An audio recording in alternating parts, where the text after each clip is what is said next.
So what ends up happening is, with the longer instrument cable, you end up literally losing some of the signal. You end up losing some of the volume, and when you're back here at the mixer and you have a longer cable, you're trying to turn things up and you're trying to find the sound of that guitar coming across that cable, and you end up with a lot of static and a little bit of instrument, and it does not sound good.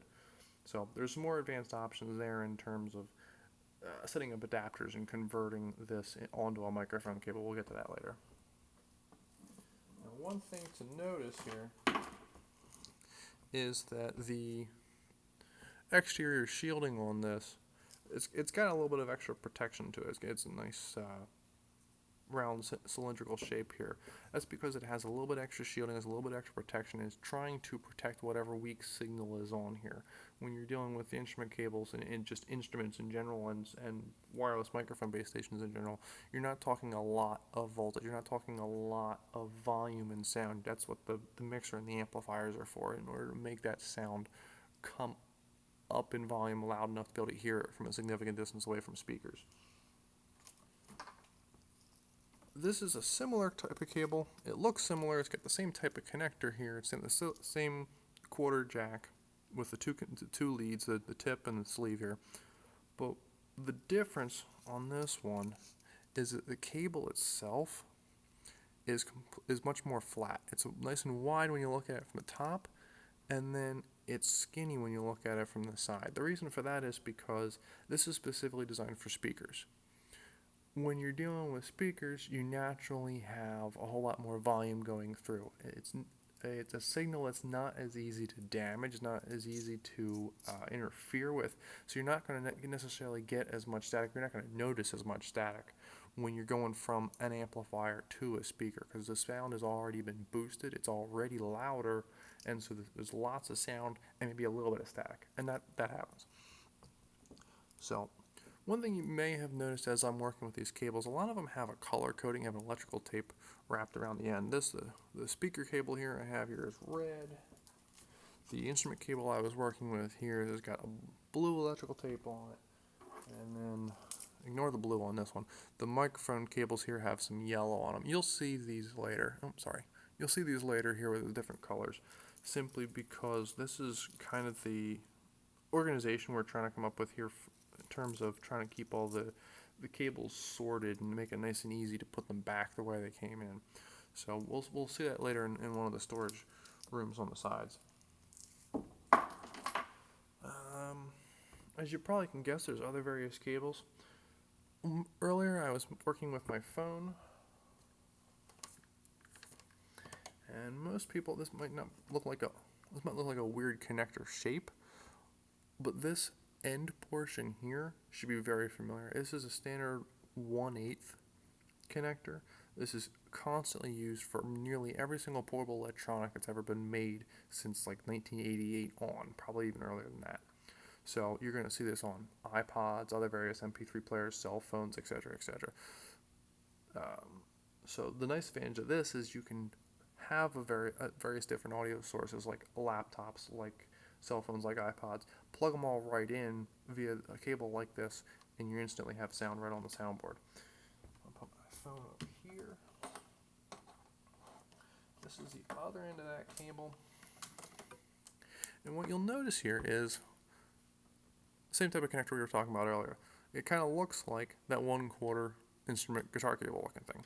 What I've done here is this is actually an adapter, and this is an RCA plug. So if I set this down here for a second, this whole entire cable, these are really easy to pick up at Radio Shack and at other various musician stores. This is a 6-foot cable. It goes from your headphone connector on your laptop, etc., and goes to these RCA connectors. These RCA connectors should look familiar if you have ever set up anything in terms of like a DVD player, a Blu-ray player, a game console system, Xbox, PlayStation, Wii, whatever. These should look very familiar, and that's because they are. They're the exact same type of connector. They're used generally for home-grade electronics rather than like professional-grade, like audio touring, band touring electronics. But they work just fine. You may have noticed that fairly standard colors here.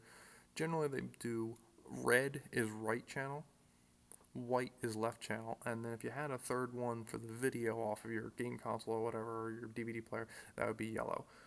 Obviously we're just dealing with audio up here, we're not dealing with video, so you're not going to have the yellow. But what I've done here is taken this one cable that's got the headphone jack, the 1/8 headphone jack on one end, the RCA is on the other end, taking my little adapter here, it's RCA to 1/4, and that allows me to plug straight into a channel. So pretty much anything, when you're talking low volume, like you're talking a headphone level volume, most anything, it's safe to just throw an adapter on it. It's fine, it's no big deal.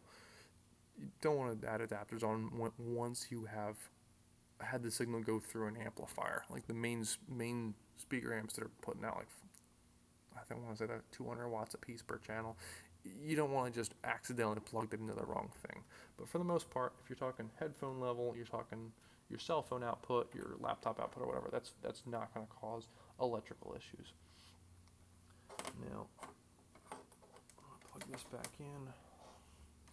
This other connector is very similar, and pretty much anyone who was born before 1980 should be nice and familiar with this old goodie. The 3-pin 1/4 headphone.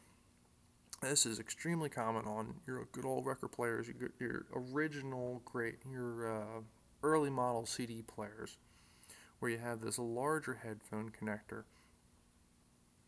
And these are certainly still in use. They've certainly faded off though. And what this actually is, if I remember correctly, no, I lied. Okay, somehow I thought this was just an adapter, but never mind. All right, that's actually a 1/4 headphone adapter, and you'll notice, like I was briefly pointing out, it's got 3 connectors. You're going to have, if you see 3 connectors, generally it means you're dealing with something in stereo. You're dealing with the left in, you're dealing with the right in, and you're dealing with the return back.